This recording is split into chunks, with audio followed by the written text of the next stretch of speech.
views and opinions expressed in this program are those of the participants and do not necessarily reflect the views of BronxNet or the program underwriters.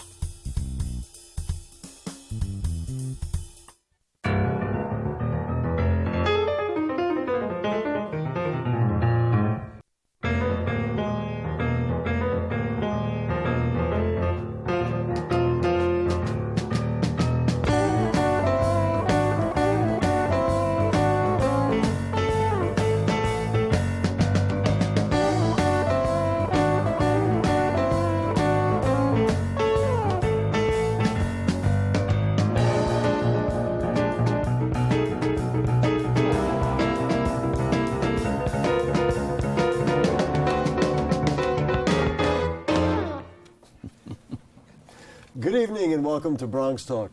Tonight's guest has been a Bronx Assemblyman for more than 21 years. He's the chair of the county committee for the Bronx Democratic Party. And Jeff Dinowitz's North Bronx district was the site of a scary explosion in a Bronx high school last week, which we will ask him about tonight. The 81st Assembly District also has challenges when it comes to proper development and housing. It's also the district that contains the Jerome Park Reservoir, and we'll talk about tonight the prospects for public access to this historic facility. We'll also talk about the mayor, the governor, the state legislature, and more. The phones are open, so if you'd like to call in with questions or comments, please do so. You can call in at 718-960-7621 or send an email to us at bronxtalk@bronxnet.org or post it on the Bronx Talk Facebook page, and we'll read it on the air during a future edition of our program. For the here and now, the Assemblyman from the 81st Assembly District in the Bronx. Welcome back, Assemblyman Jeffrey Dinowitz. It's great to be here. Nice to have you, and for the record, it is your 20th appearance on our program in our 21 years. So actually, we started just about when you started as well. Yeah. Let's start with development, and I mentioned development at the top. It appears that the play to have a Montefiore Medical Center up on Riverdale Avenue has fallen short. Community and you and others made a lot of noise. You and Senator Klein came up with some legislation. And now they're talking about a 14-story building right there on Riverdale Avenue. Riverdale Press reported that you said, not too bad an idea. What's your thought? Well, we stopped the Montefiore development, which most people thought was a really bad idea at that location. Now the owner of the property has indicated he is going to build housing. Luxury housing. They're talking 48 units, 14 stories, a parking lot, and 14 stories. I think it's a little tall, but you know what? We achieved a great victory, and if we're getting housing there and it's good housing, I think it's great. If you look at many of the, you use the word luxury, let's call them luxury towers and luxury buildings in Riverdale, some of them haven't done that well. I mean, it is certainly an area that has higher income compared to income in other parts of the Bronx. Are you hopeful that this would actually be occupied? All over the city we have luxury towers that are half empty. Well, in Riverdale, what's happened in recent years is that the buildings that were built as condos haven't done that well in terms of selling apartments, but rental buildings, people have scooped those up. Personally, I wish that the building that goes up would be a condo. The developer said he'd like it to be a condo, but my guess is that it's going to end up being a rental because that's what the market wants right now. The market wants rentals as opposed to condos, certainly in our area. And if you look at the building on Tolfin Terrace that was half built for so many years, it was recently completed, it became a rental building. Everything's rented. So the condos not doing as well, the rentals doing very well. So my guess is that this could very well end up being a rental, but I'm hoping it's a condo. We're going to talk more about the notion of affordable housing because there are some other projects, in fact, just a moment we're going to talk about. But would we not be better, I'm talking about as a borough, as a city, of saying, well, here's a new development going up. Let's try to make at least some of it, and we can talk about the percentages, 80-20, 30-70, you know. Let's try and give Bronxites who maybe don't have beautiful places to live a chance to live in a nice neighborhood on Riverdale Avenue. Well, first of all, what's affordable housing mean? There's no legal definition of affordable. It's a phrase that's Conceptual, used. I guess. Yeah, you know, sometimes it could be 135% of area median income. It could be 60% of area median income. That's a huge difference. So what is affordable really? Affordable is kind of in the eye of the beholder. I think what this city needs is a new Mitchell-Lama program. I think we ought to be putting up money to build middle income housing for working people, that type of housing. Kind of like the housing that I lived in for many years. I lived in Tibbet Towers for a number of years. That's a Mitchell-Lama development. The oldest Mitchell-Lama, the first Mitchell-Lama development in the state is in my district, Park Reservoir houses. I'm sure you know that very well.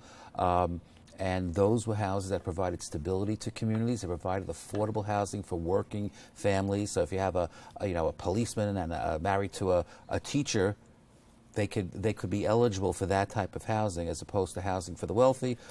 We certainly have a lot of housing for low-income people around the city. So we have to sort of have a diversified housing stock, and that's what I'd like to see. As a veteran legislator in the state legislature, is the mood in Albany as such that they could put a Mitchell-Lama program together? I mean, it's very nice for you to say that you'd like it. It certainly sounds good to me. I think it would sound good to a lot of Bronxites who would look for quality housing at a lower, and more affordable level.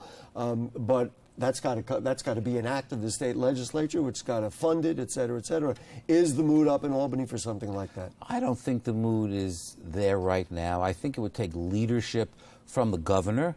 It would certainly need strong support from the Assembly, where I think it would have support. The Senate, I'm not as confident about. I mean, certainly Senator Klein supports something along those lines, because he himself has put forth ideas with respect to that. But given the current majority in the Senate, no, the answer is no, but we have to change that.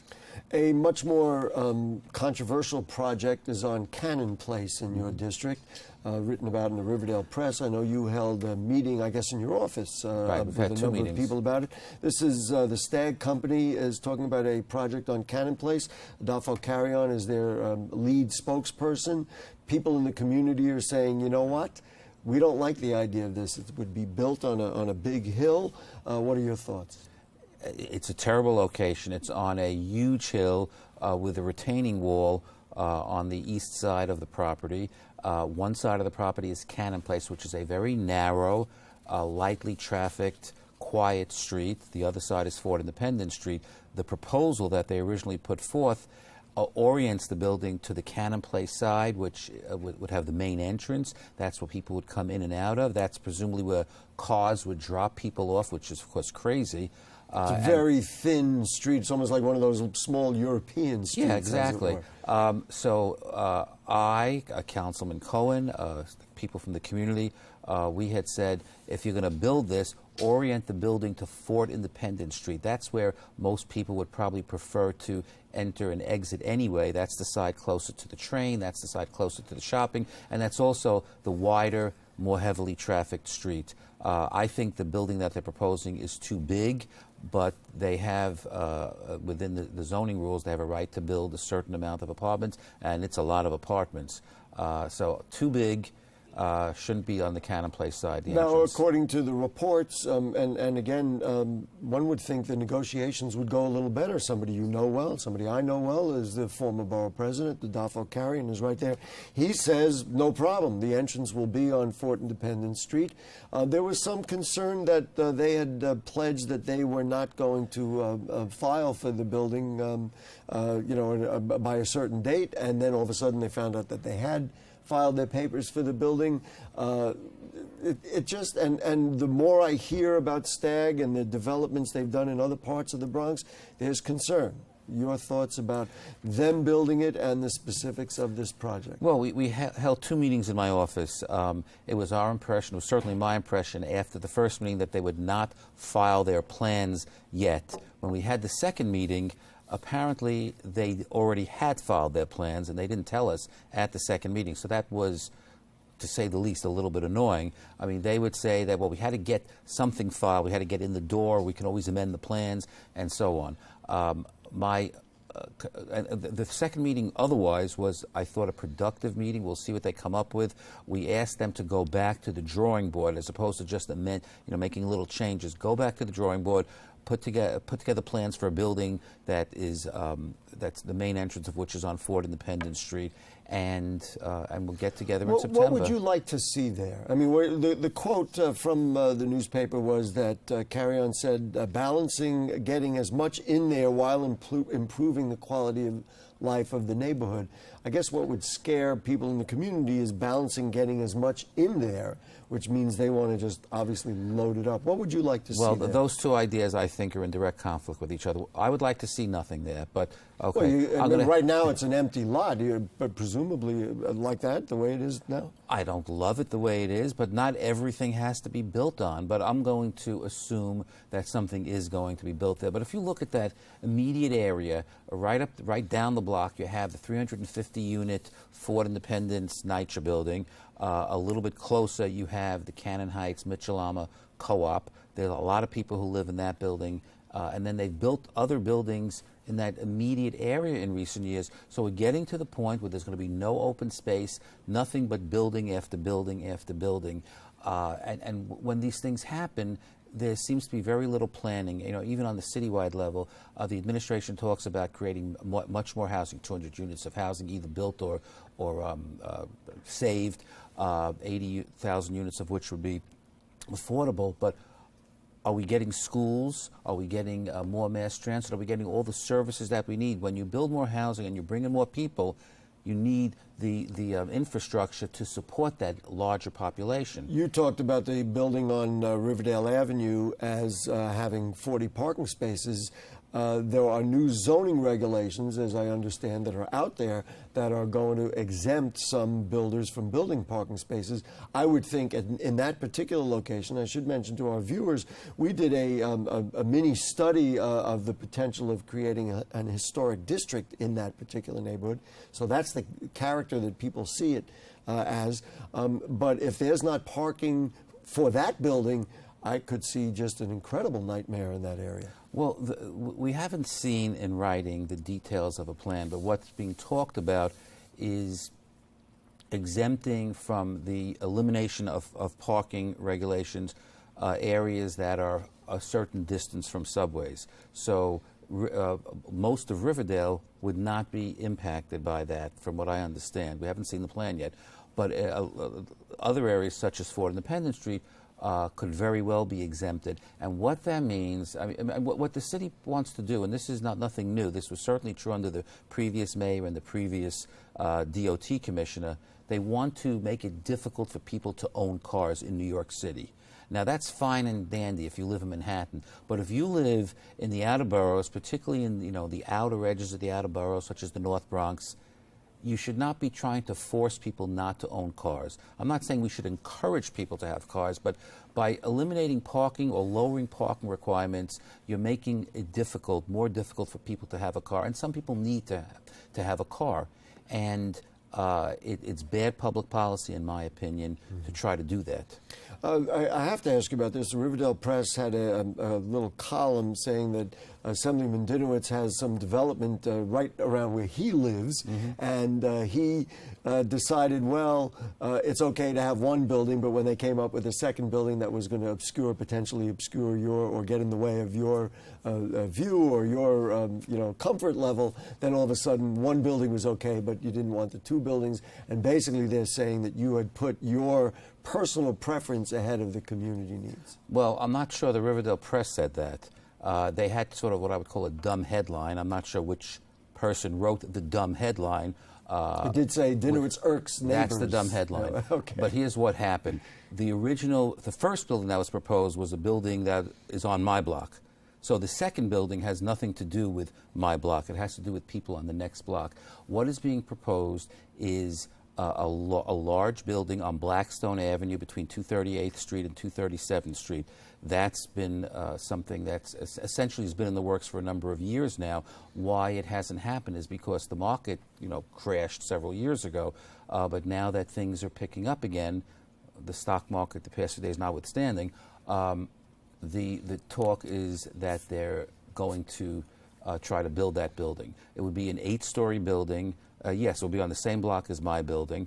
But all along, that was the building that was on the table. What's a more recent development, that's why what you said is actually the reverse is true. The more recent development is that same developer bought a property on that little street, West 238th Street. It was like a 3-family home, knocked it down, and he intends to build a building on that site next to what the Bonnie House Co-op. That's 3720 Independence Avenue. Now, what's happened on this block in recent years is some years ago, a developer bought, I think, 2 private homes on Little West 238th Street and knocked it down, built the Shirley Woods, which I think is 12 or 14 units, 8-story building. Then the same developer bought this beautiful private home on the corner of 238th and Blackstone. The woman said she would never sell, and when she sold it for over $3 million. Okay. I made... So the point is that you are okay with the 8-story building, but you're not okay with the other building. I'm not okay with either building. But this is what unleashed the whole problem. The Bonnie House Co-op owned a 1-story garage structure on 237th Street and on Blackstone Avenue. Some years ago, they sold it to the previous developer for millions of dollars, knowing that an apartment building would rise on that site. It was not really a problem for the Bonnie House at the time. What the Bonnie House didn't do was buy the property adjacent to their own property. Now what's going to happen is the new building that's going to go up next to them is going to, in some parts, will be up against their wall, even where there are windows. And people are correctly upset about that. But their own co-op kind of led this to happen. Paved the way for it. So I don't want to see either of those buildings go up, but both of them probably will go up. We've got a phone call to take, and I want to get to some other issues. What's the sum total to me, based on the things that we talked about just now, the sum total to me is that communities still don't have control or input as to the plans that go in their neighborhoods. True? For private development on private sites, developers can do what the law allows them to do. We have very little leverage over it. What could be done to change that? Well, that's really the issue for everybody in the Bronx. Well, I don't think we should be able to, say no to everything all the time, but the community boards have only advisory power. So maybe change that. Give them a little more. In the 2 sites near me, they're both private sites. I mean, we can't. Telling them they can't build there is like taking their property away from them. What we're concerned about is that under potential rezoning, it may even be easier for developers to do more building and build bigger and knock down more private homes. I don't want to see that. I want to see open space. I want to see green space. I do not want to see Kingsbridge Heights and Van Cortlandt Village, Kingsbridge and Riverdale turned into, just building after building after building. Do we still have that phone call? Are we going to take that phone call? Okay, we do. Somebody you know well and I know well is Bob Press from the Bronx News. Somehow we both said, I bet you Bob Press is going to call tonight. Hi, Bob. How are you? How are you? And let's not forget, Gary, that 18 years ago I ran against Assemblyman Dinowitz on his first time he ran. Who could forget? I want to compliment him. He looks much better today than after yesterday's baseball game from the Bronx County Barbecue. All right. And that's Gary, nice. Assemblyman Dinowitz. I think I did pretty good. I got 1 for 3. That's he was 1 for 3. That's higher than any Yankees batting average, I think. And his fielding was also 1 for 3 at Bob, 333. Get to the question. But, I said it months ago, and now more people are saying that City Controller Scott Stringer is going to run against Mayor Bill de Blasio in 2017. Okay. You are a good friend of Scott Stringer, Assemblyman Dinowitz, and you did not support de Blasio in 2013. Would you support Stringer in 2017 over de Blasio? Well, Thank you. Number one, I did support de Blasio in the November election. I did not support him in the primary. You are correct. And number 2, I have no idea who is going to run in 2017. And I think, maybe we're disconnected, which isn't such a horrible thing. I have no idea who I'm going to support. If the mayor runs, and I may very well support the mayor, but it's a little early in 2015 to figure that one out. I'll just ask you a question about the mayor and the governor. We ended up getting 1 year of mayoral control. That was what the state legislature came up with. Seems to me that was just a way of taking a serious issue, because of the disagreement between the mayor and governor and punting it to next year. Isn't that kind of the worst of Albany, is that we couldn't get one way or the other, regardless of what you feel about it, but because the mayor and the governor were not getting along, that's what the public ended up with? Well, it was even worse than that. It was disgusting what happened. I'm not a big fan of mayoral control. I didn't like it in the first place, and I still don't like it. However, when mayoral control was first being debated, and then it was being debated for renewal, I guess 6 years ago, the people who advocated for mayoral control said, well, we shouldn't base our opinion of it on who the mayor is, either you're for it or against it based on the merits. And the people who were saying that, well, a lot of them were Republicans. But now that there's a different mayor, a Democratic mayor, suddenly these Republican senators don't think mayoral control is such a good idea. Talk about hypocrisy. If it's a good idea, it's a good idea no matter who the mayor is. So then why couldn't we just get a vote either way? Either get rid of it or put it, okay, we accept that it is the, what we have agreed to do, and put a 4 or 6 year plan together. By doing it 1 year, you can't decide anything in the year, and now we're going to have the same debate next year. We are going to have the same debate next year, and maybe by next year, during an election year, the Republicans might say in the Senate, well, maybe I really ought to vote based on what's right, not just based on political considerations, which is exactly what happened. Let's talk about an issue that's actually close to both of us, because we both sit on the task force to talk about access to the Jerome Park Reservoir. The full disclosure, people know that I've been very supportive of the concept and really want to see it happen. From your perspective, where are we at? What would you like to ultimately see, and what do you think the public is either going to get in the short term and then the long term? Well, I can tell you what my goal is. The ultimate goal is to have access around the entire perimeter and through the dividing wall of the Jerome Park Reservoir. Called the bridge. I call it the bridge, you call it the bridge. They may call it, what do they call it? They call it the weir. A weir. A weir, a weir, which I've that's never what they called heard it. before. Well, Okay. even at this, even as we approach middle age, we can still expand our vocabulary, and that's what we've done with that word. What can the public look forward to seeing? And this will be the first announcement of it. It appears it will be the first weekend in October.